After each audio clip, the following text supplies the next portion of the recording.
I've got a few questions here. The first one is a big one and a broad one, but I think a really important one. What are your goals for implementation? How do you think about what needs to happen next? So we're working sort of in two tranches. The bulk of the support in this bill comes through the tax code. We have just set off a process of seeking public comment through a series of notice of inquiries that the Treasury Department issued, which the team at the White House and Department of Energy, Department of Labor, and others participated in scoping. Secretary Yellen, myself, Ali Zaidi, who runs the Climate Policy Office, others, Secretary Granholm and others are going to do a series of roundtables over the course of the month with the goal of issuing guidance, particularly for those provisions in the bill that need to be triggered through guidance. I'll mention one specifically, it would be of interest to this community. The provisions on prevailing wage and certified apprenticeships that I mentioned in my talk don't go into effect until 60 days after guidance is issued. So it's been a priority of ours to make sure that that guidance is issued as soon as possible, so those provisions attach to the projects that are started after the guidance goes into effect.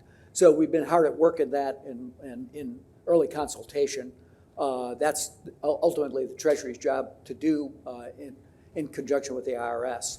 But about 2/3 of the money comes through $260 billion is coming through support to consumers, to businesses, et cetera, through the tax code. So that's a mountain of work that needs to get done fast and needs to get done right, and it needs to have the appropriate guardrails so that the money is well spent and not wasted. Great. The $100 billion is on the grant side, and that covers a whole range of programs that we're hard at work with in an all-of-government approach to try to ensure that that money gets out the door and gets to, I just say one more word on that, gets to the communities it was intended to serve. Oftentimes communities with the least capacity to access federal programs are the communities, particularly in the environmental justice context, are the communities that need those funds. So we got to make sure. Michael Regan just reorganized the EPA to create a new office on civil rights and environmental protection there to help ensure that money gets to the communities it was intended to serve. We have time for one more. I mean, we could talk about implementation and prioritization and agency by agency and White House management of all of that. You and I could talk about that all day. Geek out. Pretty much. But I think we only have time for one more question from the audience, which is related to what you just said. How can the IRA and its industrial policy investments be sure to center equity in its implementation? Well, from day one, the president has really focused on this question, both in the structure. On the question of equity. On the question of equity.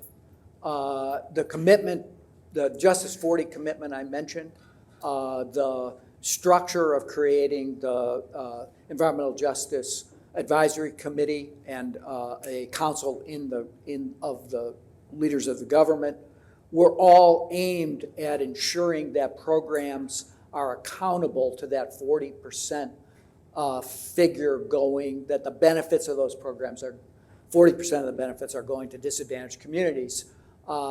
That effort's led by Brenda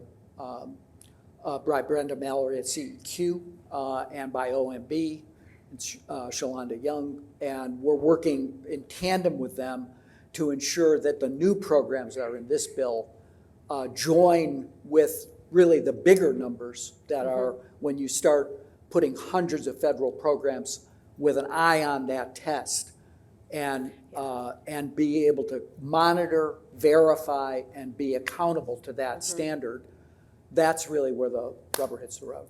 And I will just say, to close this part of the conversation out, that's why I think it's so important that the people in this room and the people who are one concentric circle beyond the people in this room really understand what you are doing and understand how all of the guidance is going to work, understand labor needs to understand how the guidance is going to work, community development groups need to understand how the guidance is going to work, economic justice and environmental justice groups need to understand exactly how all of those EJ provisions work. And so I think, among other things, this is going to be a communication challenge, like one we have not faced in many, many, many decades. It's exciting, and I'm glad you and others are there to help steward it. And it will be a lot. Thanks. Yes, thank you so much. Thank you, John. No, I really meant to say thank you. Thank you so much.